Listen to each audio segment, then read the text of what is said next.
మన వివిధ రాష్ట్రాలకు చెందిన ప్రజలు వారి యొక్క భార్య పిల్లలతో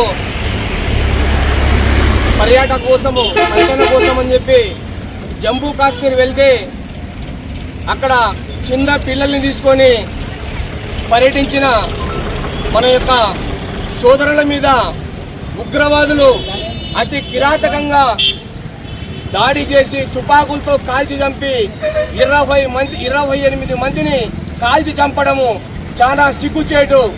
పాకిస్తాన్ ఉగ్రవాదులారా ఖబర్దార్, మిమ్మల్ని ఎన్నోసార్లు మీ పాకిస్తాన్లో అడుగుపెట్టి మట్టు పెట్టిన సంగతి మీరు మర్చిపోయారు. ఒక్కసారి గుర్తు చేసుకోండి. ఇండియా తలుచుకుందంటే ఒక్క మీద దాడి చేస్తే 100 మందిని బలి తీసుకునే శక్తి మన భారతదేశానికి ఉంది. కాబట్టి మిమ్మల్ని ఈ సందర్భంగా ప్రతి భారతదేశ పౌరుడు హెచ్చరిస్తున్నాం. ఇప్పటికైనా ఇలాంటి పిరిగి పందే చర్యలు మానుకోవాలని చెప్పి మేము విజ్ఞప్తి చేస్తున్నాం. ఈరోజు మా అధినేత శ్రీ కొనిదెల పవన్ కళ్యాణ్ గారి పిలుపు మేరకు జనసేన పార్టీ ఆధ్వర్యంలో రాష్ట్ర వ్యాప్త పిలుపు మేరకు అన్ని నియోజకవర్గాల్లో, అన్ని జిల్లా కేంద్రాల్లో, అన్ని మండల కేంద్రాల్లో ఈ యొక్క నిరసన కార్యక్రమాలు తెలియజేయాలని మా అధినేత తెలియజేయడం జరిగింది.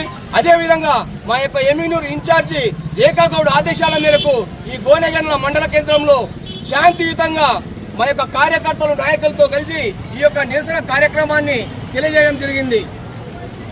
జై భారత్ మాతా కే, భారత్ మాతా కే, భారత్ మాతా కే.